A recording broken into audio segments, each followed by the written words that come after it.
The IRA's aim is to win for the people of Ireland a republic in which the people would have equal rights and equal opportunities and share the wealth and resources of the nation. But it aims to do this by physical violence?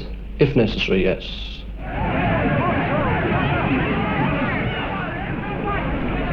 We want them to evacuate our country and give us freedom! Yesterday, 10 men appeared in court charged with gathering unlawfully near Abbeyleix, where Princess Margaret stayed, and with cutting down trees across a nearby road. They arrived to the applause of one of the biggest crowds ever seen outside the courthouse of this country town.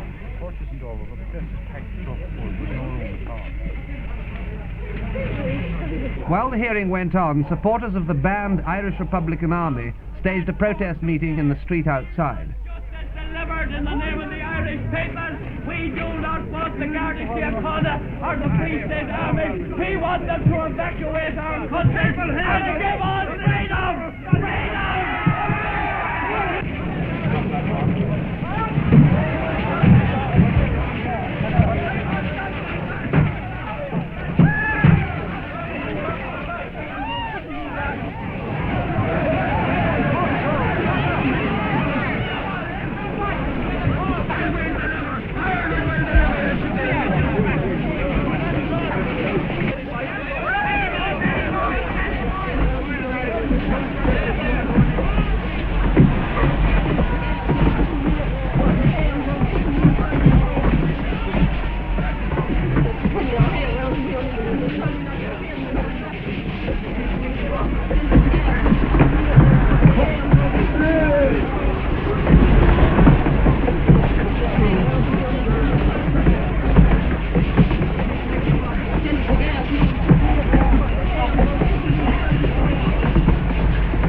The IRA, the name for many years now, has meant the blowing up of bridges, the bombing of border posts, and the raiding of British Army barracks.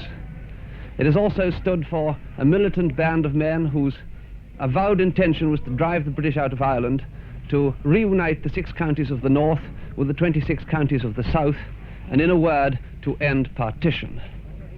Even in Ireland, opinion on the IRA is deeply divided. Some think it's a lunatic fringe, others believe that they are the best of Irishmen, true patriots. True patriots or not, the men of the IRA are dedicated, as we discovered when we visited a secret training center. The IRA is an illegal organization, and anyone proved to be a member of it can be imprisoned for 6 months. So to hide identities, we film no faces and give no names. IRA trainees carry out a mock attack on this farmhouse.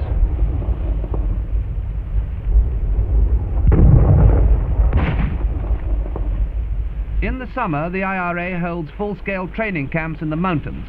Training goes on in the winter too, but after the Princess Margaret incidents, police activity has made it more dangerous.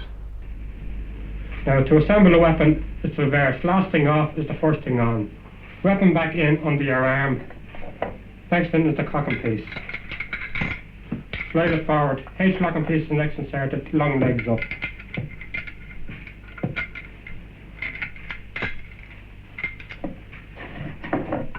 Top in the bolt next. Start in the main spring with the flange facing down. Next on is the frame grip. Next is the butt. Next is the magazine. Now prove the weapon. What's the name of the weapon? She's Thompson submachine gun. Second volunteer. What ammunition does it fire? .45 round nose rim, this automatic ammunition. Many types of magazines are there? 4 types. What are they? 2 box type, 2 drum type. How many do they hold? Box types, 1 of 20 rounds. This is another thing that can happen by being too close to your man. After watching the training session, I asked the Chief of Staff of the IRA where they got their arms from. Well, we get our arms. Most of our arms have either been smuggled into Ireland from different places, wherever we can buy them, but the majority of them, or a good amount of them, have been captured from the British Army. Are you still getting a lot of funds from America? Well, the Irish Republican Army, or the Republican movement in Ireland, is financed by exiles mostly, not only in America but in Australia, New Zealand and England, and anywhere there are Irish people, there are Irish organisations to facilitate the collecting of funds to keep us in operation. The IRA, whatever the squabbles that surround it today, is part of Irish history, as Irish as the Liffey River and O'Connell Street, named after Daniel O'Connell, known in Ireland as the Liberator. Like any nationalist movement, the IRA drew its inspiration from intellectuals and the tough characters who make up the working population, the cross-section you meet in any Irish pub. But it's here, at the Dublin GPO, that the talk became action on Easter Monday 1916. The flag of rebellion was raised and the First Republic proclaimed. The IRA was born in the battles that raged between British regulars and the Irish volunteers. 50 years later, the scars are still visible. After 6 days, the rebels were finally overwhelmed by the superior firepower of the British Army based in Dublin Castle.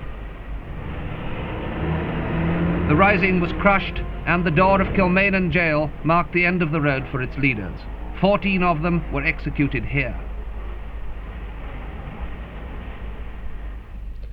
Since the campaign of violence against the North was ended by the IRA in 1962, it seems that the IRA has been quietly fading away. Is this correct? I wouldn't agree at all. It is the IRA appears to be quiet on purpose. They are and have been organising quietly to resume activity. But isn't it true to say that in fact support for the IRA seems to be dwindling in Ireland? It seems to be dwindling, but I would say that it isn't. What about your recruiting figures? They would presumably show. Yes, they show that in fact it is not dwindling. They're holding steady. They are holding steady, and as a matter of fact in the past 12 months have shown vast improvement. Now, one has to put this question: does the IRA have a real policy? I would consider that it does.